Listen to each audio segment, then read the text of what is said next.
Hi everyone, this is Yami, your Latina next door. Welcome back to my channel. I'm excited to announce that this is another video collaboration with Plaid. As you know, I am a creator for Plaid, the makers of folk art paints, Delta Ceram Coat, Apple Barrel paints, and even that one thing we love the most, Mod Podge. Now for this month of October, we were challenged to create something with pumpkins. So I thought, why not take that little foam pumpkin, you know, the one I'm talking about, the one from Dollar Tree that we all love to make stuff out of, and create not one, not two, not even three, but 4 different versions for the fall season. One of these pumpkins in particular was a pretty big challenge for me, as you guys have already seen a little hint. But don't worry, I conquered it and I made it work. So I thought it'd be fun to share what I came up with. And these are just all different styles of pumpkins. I thought maybe I'd kind of go out of my comfort zone and see how different I can make these little pumpkins for you guys, because everybody has a different style. So with that being said, let's get to the pumpkin decorating.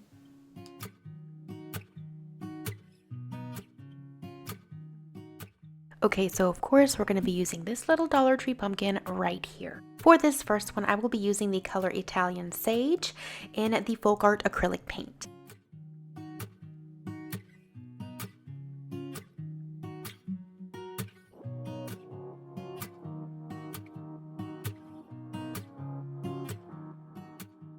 I gave the pumpkin 2 full coats, making sure to let the paint dry between each coat.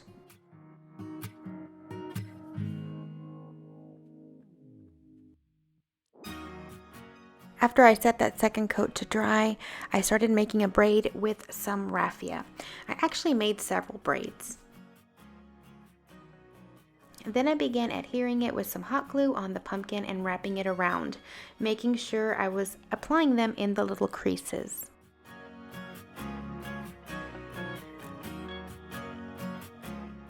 Now, I didn't cover all of the creases of the pumpkin, but you are more than welcome to use as many braids as you want or as little.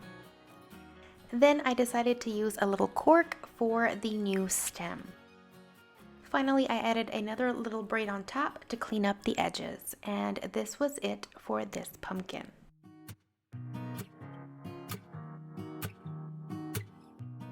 I think this is perfect for anybody who loves neutral decor or any wine lovers out there.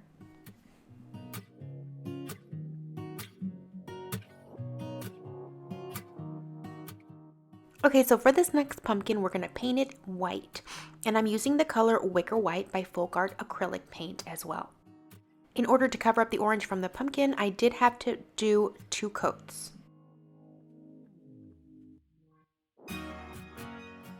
And I don't know if you know, but Plaid makes these fine tip tops that you can add to any of those 2-ounce bottles of paint, and you can squirt the paint right out of the bottles and make small fine patterns with these tops. And let me show you how this works. And I am using the color Galaxy Blue for this. And then I began to freehand some flowers and vines and leaves throughout the top of the pumpkin. It's similar to piping fine icing on a cake, and of course, the more you practice, the better you get.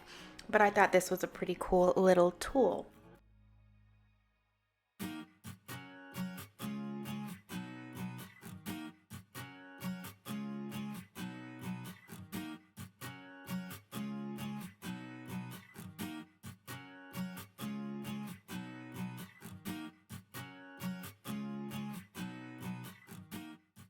Then after it was dry, I took an inexpensive candle and marked the bottom of the candle so I can make a cutout at the top of the pumpkin. This was pretty simple. I basically used a pumpkin carving little knife. I made sure to test the opening to make sure that the candle fit in there snugly, and I also touched up any areas that might have been exposed from the cutting. Then I took some gloss Mod Podge and I applied it all over the pumpkin to give it a shiny ceramic kind of look.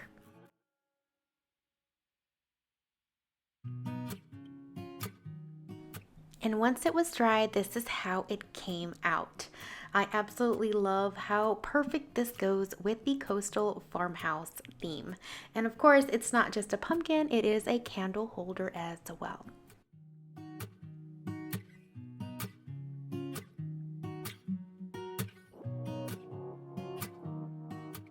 Okay, so for this third one, we are using the Folk Art brushed metal paints in the color copper. It is so pretty. Now, this is going to be a little bit thinner than the other paints that I used, and I only gave this pumpkin 2 coats because I still wanted to see a little bit of that orange peek through. So I wanted to go a little bit more glam and feminine with this pumpkin. So I used Folk Art's Glitterific paint, and this stuff is full of glitter in different sizes. This is the rose gold color, and it's absolutely stunning. I decided that I only wanted to do half of the pumpkin in this, so I started at the top and started brushing my way down with all of the glitter.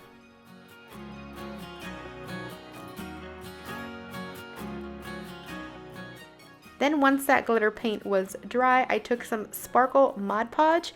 Yes, they make Mod Podge that is sparkly and glittery, and applied it throughout the entire pumpkin to give it even more shine.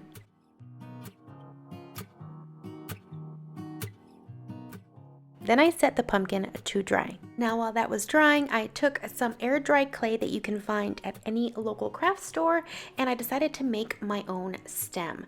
Now if you've ever worked with this, you can re-wet it if it starts getting a little bit too dry, and that's what I was doing. And then I began just molding it and heating it with my hands. What you want to do is make one end a little bit thicker than the other and start squishing it down, because that's going to be the base of the stem. Now, I am no expert on this by any means, but I will say this will get ugly before it gets pretty. All you have to do is keep working it.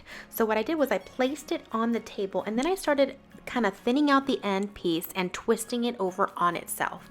And I started sealing those little cracks with a little bit more water. And of course, I just kept playing with it until I got the form and shape that I was looking for.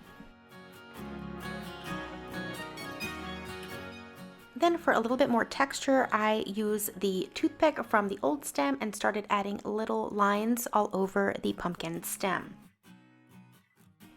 Then I inserted the toothpick to the bottom of the stem and set it out to dry. Just make sure you follow the instructions and let it dry completely before painting it. I took some hot glue, inserted it into the previous area where the old stem was, and let that dry. Then I applied some gold metallic Folk Art paint onto the top, and my pumpkin was done.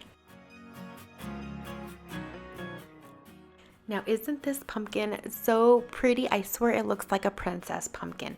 As a matter of fact, my 7-year-old daughter Natalia wants this for her bedroom. She says she has to have this pumpkin.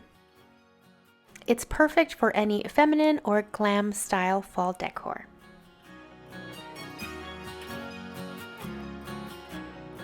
Alright, last but not least, I will be painting this pumpkin black, and I'm sure you guys have guessed it, this is the one that kind of gave me a little bit of trouble.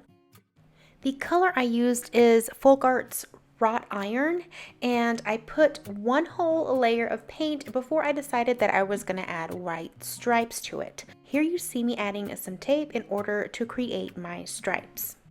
Now the tape was so that I can mark where my white stripes would be. However, when adjusting some of the tape for my stripes, I noticed that it was pulling the entire paint, both the black and the orange, off the pumpkin. So I had to rethink my strategy and paint black stripes over where I was going to paint my white stripes. It'll make sense in a minute, and as you can see, there's already some white spots on this pumpkin where I made some adjustments. So here you see me going ahead and adding that second layer of black paint onto those striped areas. And when I pulled off that paint, this is what I was left with. It was a hot mess, and I already shared this image with you guys, but you know what? I made it work.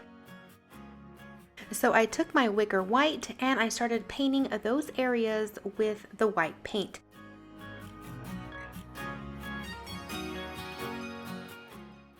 Now, in order to make my edges nice and clean, what I did was I got some red decorative tape and used that to hide the transitions between the white stripes and the black stripes. And that is how I finished off my pumpkin. After that, I painted the original stem of the pumpkin and put it back on. I don't go all out as far as Halloween decorations for the interior of my home. However, this little pumpkin was giving me some serious Beetlejuice vibes, and I absolutely love that movie, so I'm glad it all worked out.